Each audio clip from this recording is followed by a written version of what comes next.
Housing Development Progress. Number one and the best. Housing Development Progress. Number one.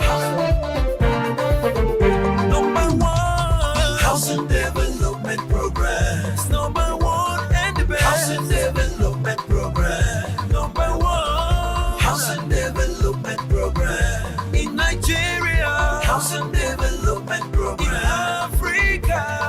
Housing Development Program and the globe.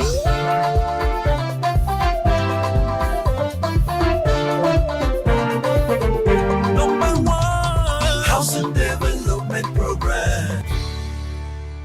Home ownership is still an aspiration among a majority of Nigerians. Millions of Nigerians struggle for affordable housing amidst the real estate boom for many low-income Nigerian families, especially those with children. Once the bare essentials are paid, such as for house rent and basic food and clothing, the paycheck is gone. There is nothing left to go towards saving for a better shelter or a better life.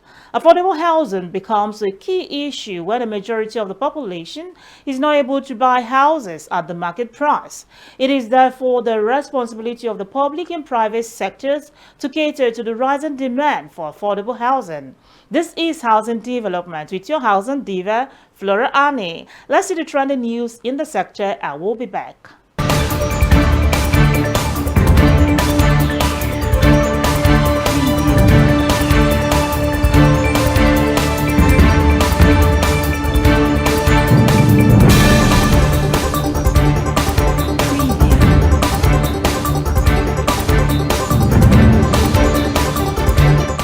The Federal Capital Territory Administration, FCTA, has issued a 3-month ultimatum to owners of uncompleted buildings and undeveloped plots across the Federal Capital City to immediately develop their properties or risk losing them. This was contained in a document dated October 21, 2024 and signed by the coordinator, Abuja Metropolitan Management Council, AMMC, Chief Felix Obwa, and made available to media on Monday in Abuja. Obwa said that failure to comply with this directive, the administration may take appropriate action which shall include revocation of titles and demolition of such abandoned structures.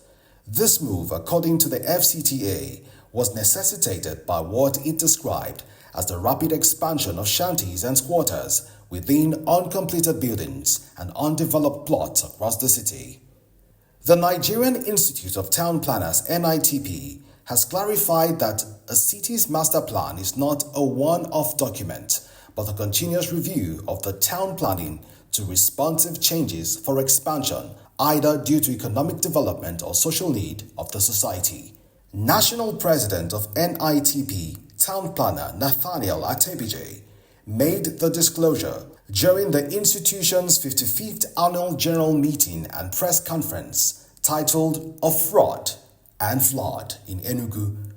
Atebije noted that the most devastating fraud taking place in Nigeria today is environmental fraud, which he described as illegal manipulation or misrepresentation of environmental data, activities or conditions for financial gain or to avoid regulatory compliance, such as falsifying environmental impact assessments, concealing population, engaging in illegal waste disposal, or misreporting emissions level. Atebije highlighted that development goes beyond a master plan, adding that planning is a continuous process as cities continue to increase in size because of investments. So also is the cost of dynamism of the growth of a city, hence the reason for the provision of monitoring. Lagos State Governor Babajide Sanwo-Olu has assured commitment to the realization of the state's comprehensive fiscal development plans. The governor gave this assurance during the Lagos Fiscal Planning Summit, themed Rethinking Lagos, a new vision for a regional and integrated megacity. Sanwo-Olu said the summit marked a milestone in the collective efforts to realize the comprehensive fiscal development plans for Lagos State. To accelerate the realization of the vision of making Lagos a 21st century economy alongside other pillars of the state's blueprint, the governor said that his administration embarked on the reorganization of the Ministry of Physical Planning and Urban Development to enhance its efficiency in serving the people.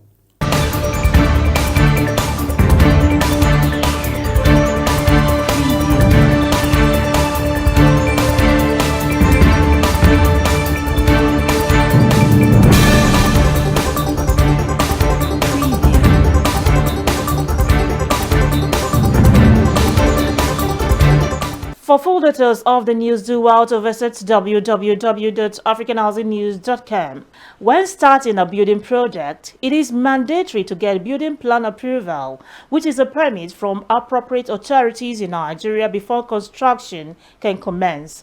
Getting a building plan approval is an indication that the building complies with the building laws and regulations. So, it is expected that an individual or a developer get building approval before mobilizing to the site and adhere strictly to them while construction is going on. But then, what do we see happening these days?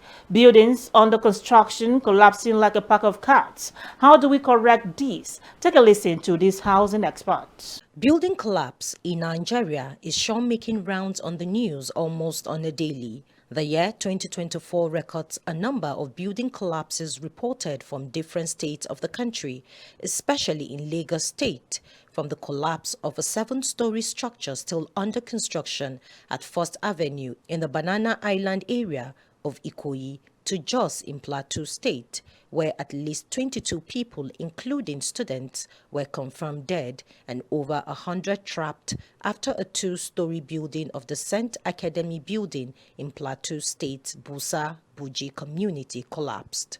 The eastern part of Nigeria was also not spared in this catastrophe, as it will be recalled that a 3-story building still under construction collapsed in June in Obingwu, Ukwa, West Local Government Area of Abia, killing 5 site workers. Also, a 2-story building under construction in Amangu, Ohokobe, Indumi, Umahia North Local Government Area of Abia State collapsed in October 2024. Still in October, Lagos, which is reported to have the highest cases of building collapses, was struck with yet another tragedy on Monday when a 3-story building suddenly collapsed on Amusu Street, Bale bus stop, Orile, Igamo area of the state. Speaking to some experts on the issue of reoccurring building collapse in Nigeria, they gave insights. We have identified so many factors that could have led to that. But it's like the more we discuss, the more collapses happening. When you hear a story building collapsing, you find out that an approval was given for 4. The developer wants to make it 6. And this is truly a case of indiscipline, because you cannot get an approval for 4 floors to end up adding another 2 or even 1, because the foundation itself and the structure is meant to carry 4, not 6 or above. And so this lack of compliance to an approved building plan is one of the major causes. On what penalties and punishments government can issue out defaulters of the built environment, they gave their views. Professionals involved in collapsed buildings should be identified and sanctioned if found liable. Time has come for government to create what I call a special building collapse tribunal. And that has to be done speedily to handle such cases. Government should be able to punish people adequately. And if reports are given and it's being put on the shelves, nobody gets intimidated, nobody gets punished, nobody gets cautioned. So it's like we continue as we have been doing. So except there is a penalty, people completely, brought to book. And let us have at least a scapegoat. If you do this under your leadership, this is what will happen to you. You'll either be removed or you'll be dismissed, and then you now face the law. Why you have to be imprisoned, be imprisoned. Why you have to be demoted, be demoted. Why you have to be removed from office, be removed from office. Then developers in the same way. It's not just confiscating the land. No, put them in prison. When their personality is being brought and they are put in prison for a number of years, depending upon the extent of damage to lives and properties, then they will be cautious to do that. Regulatory bodies must wake up to their responsibility of making sure that codes and standards of their building projects are followed to the letter and effect discipline to defaulters to avoid these continuous trends. Welcome back. While we talk of affordable housing, it does not mean substandard housing. A former president of the Nigerian Society of Engineers, a council for the regulation of engineers in Nigeria, Engineer Kashim Ali, in this interview coming up, narrates the need for key players in the industry to abort every form of compromise while erecting structures. Take a listen. Stakeholders in the built environment have decried the need for an efficient and effective quality control in relation to construction of structures and buildings in Nigeria. During an interview with Housing Development Crew, the past president of the Nigerian Society of Engineers (NSE) and the Council for the Regulation of Engineers in Nigeria (COREN), Engineer Kashim Ali, he narrated the need for key players in the industry to abort every form of compromise when erecting structures, as the slightest deviation from standard could result in detrimental situation, in most cases building collapse. Once there's a collapse, it means something is wrong with the quality control, and it could be pure negligence, mistake, or abuse. For instance, there are controls for what should be the size of your foundation for every site. And every site is unique. You treat every site as a unique. Even if you are looking at an estate, every foundation is unique. It must be quality of work that has to be ascertained. The quality of the soil has to be ascertained to determine the kind of structure that can come on it. So where you have one or two coming down, it means there has been negligence on the part of the designer and the implementer. So either way, once there's a collapse, there's already a compromise of the quality. According to him, preferring solutions to curbing incessant building collapse in the country as a result of improper quality control, there was need for professionals to be given maximum control of site work, as they have the prerequisite to militate against and detect any form of structural error. The best way to control that or curtail is to have professionals working on such sites. A professional who is on site knows the consequences of any compromise, because in the event of a failure, there will be an investigation. There's always an audit trail, and you can determine what happened. Is it the quality of the concrete, the mix design, or so? Whoever is responsible can be traced and dealt with. But where there are no professionals, then it's like a free market. Nobody, anything goes.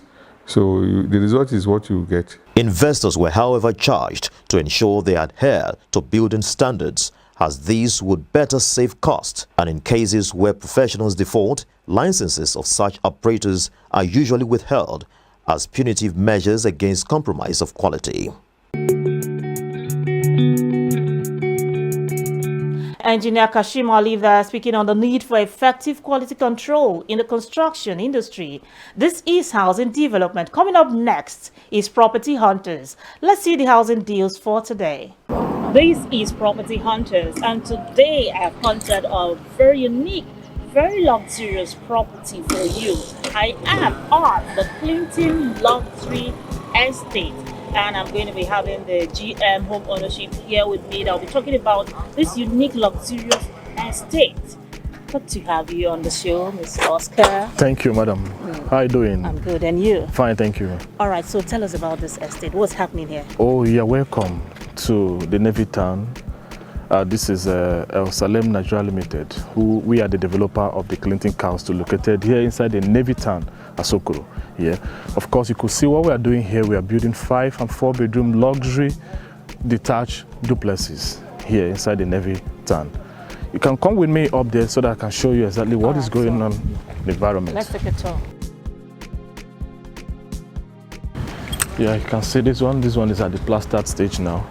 It's roofed. Everything is going to come up well like the 3D I sent to you. All right. Yes. So this is one of the major roads that leads to various houses here in the state. Yeah. Okay. Yeah. As you can see, we are still cutting some levels in order to build. Building is going to come up here too, and also there. See. So we'll go up. You can see the serenity of the environment. So superb, very clean and neat. Tell us, where is this location? Asokoro.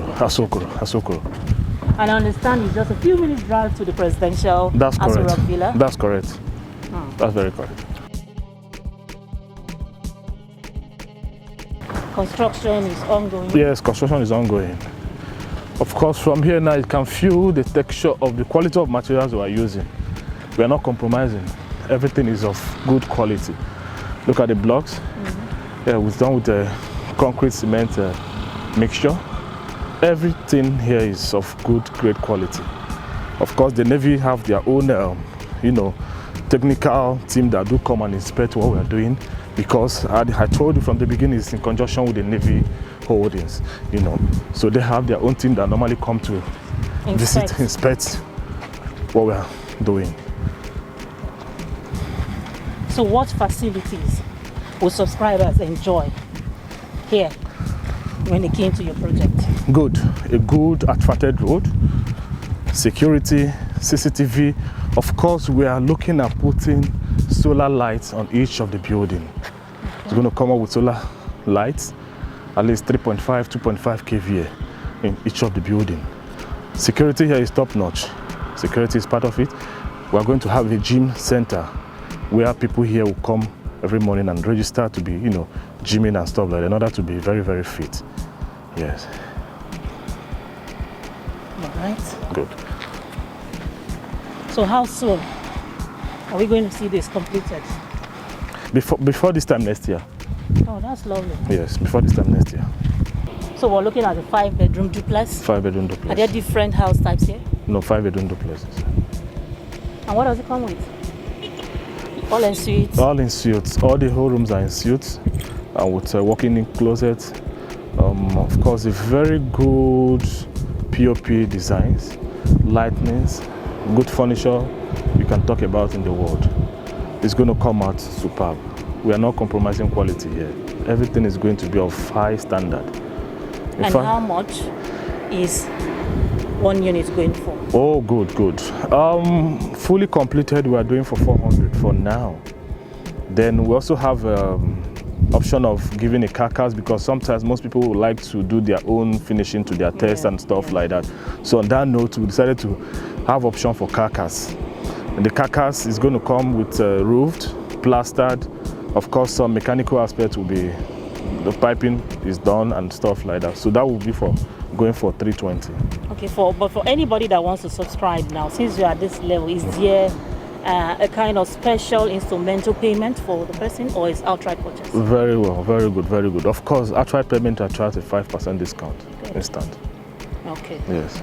But you have a flexible payment plan? Yes, for somebody that wants to key into that? We have a payment plan of 25 months. At least within a year, we expect you to complete the payment. Okay, so if you're paying outrightly, yes, that attracts 5%. But when you're paying instrumentally, no discount. This is Property Hunters, and right now I'm here at another location searching for the best housing deals for you. I'm going to be checking out this housing estate right now, so come along with me.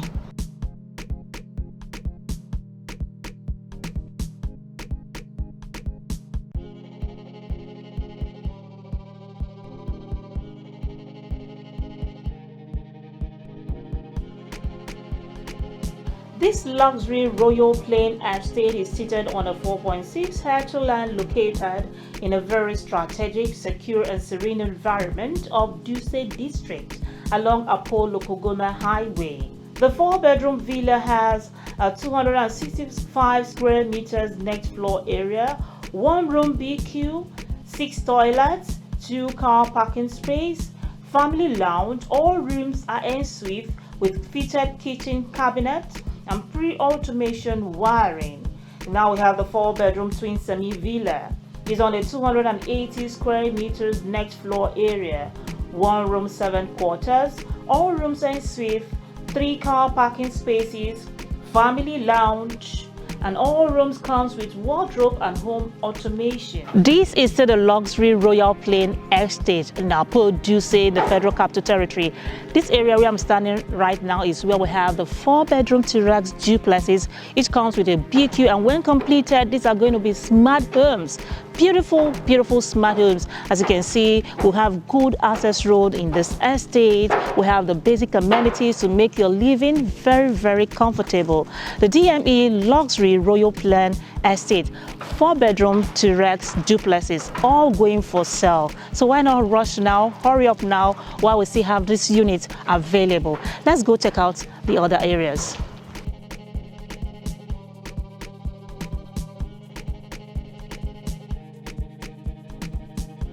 Let's check out the 5-bedroom villa. It's on a 385 square meters net floor area, 1 room 7 quarters, all rooms en suite, 5 cars parking space, a family lounge.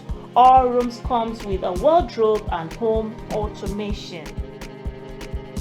All the house types you've seen right here, all the housing units are all available at the DME Luxury Plain Estate located in Apollo Duse in the Federal Capital Territory. See that number showing on your screen? Call it right now. Let's get talking.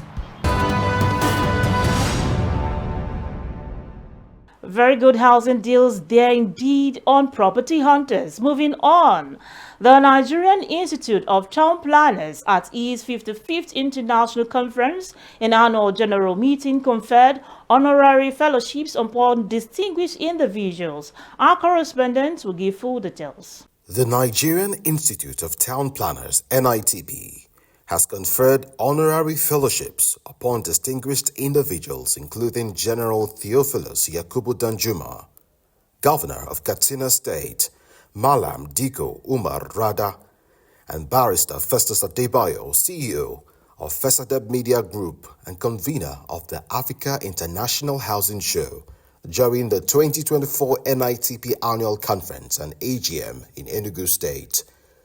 The recipients were honored for their remarkable contributions to urban planning and the development of Nigeria's built environment.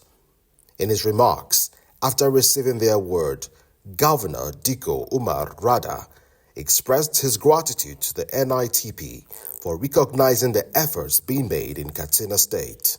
We thank the Nigerian Institute of Town Planners for recognizing the efforts we are making in our various states. And then I also thank Almighty Allah for making this possible. This should be as a source of inspiration to all of us and source of courage to enable us to achieve more in the area of that.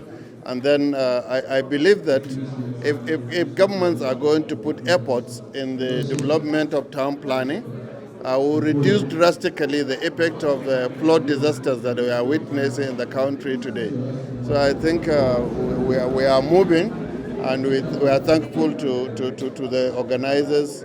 And I believe that if you look at the caliber of the people that are giving us this award, and then if you look at the professionalism of all of them, it really shows that it's something that we should hold with value, and it's something that will give us enough courage to go and perform in discharging the mandate given to us by the people. Barrister Festus Adebayo, upon receiving the honorary fellowship, expressed his surprise and appreciation for the recognition, saying he sees it as a call to do more in promoting town planning and urban development across the country. The notice for this honorary fellowship of the Nigerian Institute of Town Planners came to me as a surprise. And therefore, I see this as a call to do more. And in fact, it's a call to duty for me. It's a call to put town planning, urban planning, as number one in my journey of promoting Nigeria housing and construction industry. In his address, Town Planner Sir Donatus C. Obialo, chairman of the College of Fellows, emphasized the responsibility that comes with the fellowship. Sir Obialo also reminded the recipients that as fellows they are expected to lead by example and contribute to the development of the profession and the built environment. NITP National President Town Planner Nathaniel M. Atebije also highlighted the importance of integrity, wisdom and ethical conduct for the newly inducted fellows. I want to call on all of us, distinguished fellows of the Institute, honorary fellows of the Institute, and honorary members of this institute, that you must hold yourself accountable. You should be willing to accept responsibility for your actions and decisions. Acknowledge mistakes when they occur and striving to correct them. By being accountable, you maintain the integrity of the institute and reinforce the trust placed in you. Other fellows and honorary members expressed their excitement and pledged to continue their efforts towards advancing urban planning and development in Nigeria. They committed to mentoring younger professionals and playing a vital role in shaping the future of town planning in the country. They have just honored and awarded the most prestigious position in town planning to a lot of members in the institute that have committed so much of their time, money and effort to the progress of the institute. For you to get to this level, you must have sacrificed your money, your time, your intellect, your everything to the progress of the profession. And then you must have mentored younger planners to become registered planners and then to become active members. Most of us have engaged in so many things with town planning. As an awardee, I feel very privileged to be recognized and be conferred honorary membership of a very distinguished professional body, the Nigerian Institute of Town Planners. It goes to show that there are organizations out there who still recognize integrity, recognize hard work, recognize creativity. The ceremony also honored other notable figures as honorary members, including Flora Ani, Executive Director of Africa International Housing Show and Housing TV Africa, Prince Sam Ogi, MD and CEO of Delta Mega Trend Nigeria Limited, Professor Onikbe Adabenege Yahaya, Architect Dr. Saeed Al-Khali Kori, Group CEO of Think Lab Group, Group CEO of Think Lab Group, and Basi, Executive Director of Hip City Innovation Center. The prestigious event was attended by professionals across various sectors, all gathered to celebrate the accomplishments and commitments of these distinguished individuals in shaping Nigeria's urban landscape. Congratulations to all the inducted new fellows of the Institute and especially to my executive producer, Barrister Festus Adebayo, for a well-deserved honor. I must also thank the president of the Nigerian Institute of Town Planners, Town Planner Nathaniel Atebije, for counting him worthy to be inducted as a fellow of the Institute. I'm Debbie Erb. I work for OPIC in the United States and keep watching the Affordable Housing Development Program.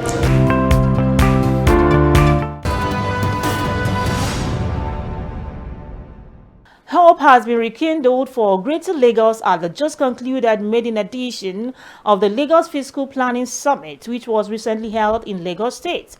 The groundbreaking event, themed Rethinking Lagos, a new vision for a regional and integrated mega city, attracted esteemed political leaders, urban planners, and experts who raise and profess solutions to the challenges in fiscal planning in Lagos State.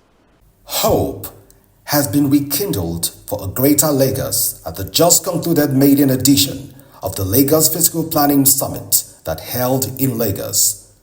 The event is aimed at addressing critical fiscal planning challenges in Lagos State, fostering regional integration, enhancing infrastructure development, and promoting responsible urban growth to meet the demands of a rapidly expanding population, accountability, and community engagement. The two-day summit with the theme Rethinking Lagos, a new vision for a regional and integrated megacity, attracted esteemed political leaders, urban planners, and experts who raised and preferred solutions to challenges in fiscal planning in Lagos State. In his opening remarks, Governor Babajide Sanwo-Olu expressed pride in launching the important event, which he described as very crucial in advancing Lagos as a 21st century economy and aligning fiscal development with global best practices. As planners, we need to be audacious, we need to be ambitious, and we need to be very creative, and ensuring that we can indeed plan for the future. We can plan to build cities where centers like this can be replicated, entertainment centers can be further built.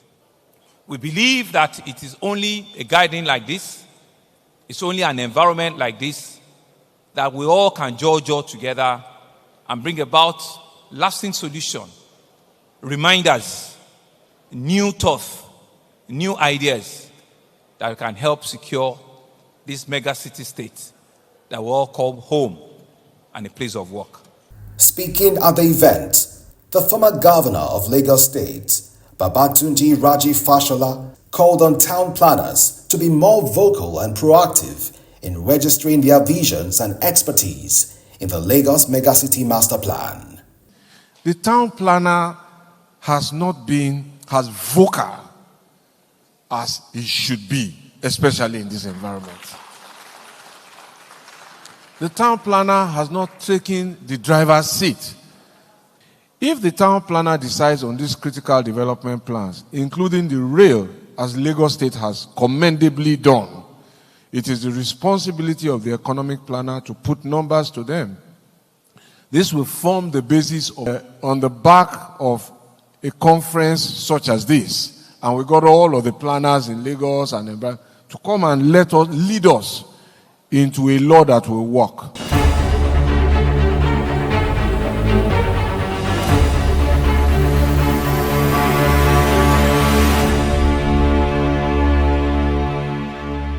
The greater percentage of the average Nigerian cannot afford adequate housing, while others pay not just over 30% but over 50% of their monthly income on housing, which is cost burden. This has an adverse effect on their standard of living, as what is left is insufficient to cater for other needs such as food, clothing, medical bills, and a whole lot more.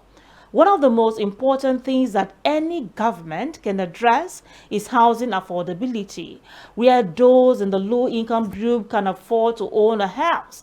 This will definitely reduce the rate of homelessness in the society, as well as the huge housing deficit. On that note, I call it a wrap on today's episode of Housing Development. Thanks for watching. I remain your housing diva, Flora Ani. See you soon.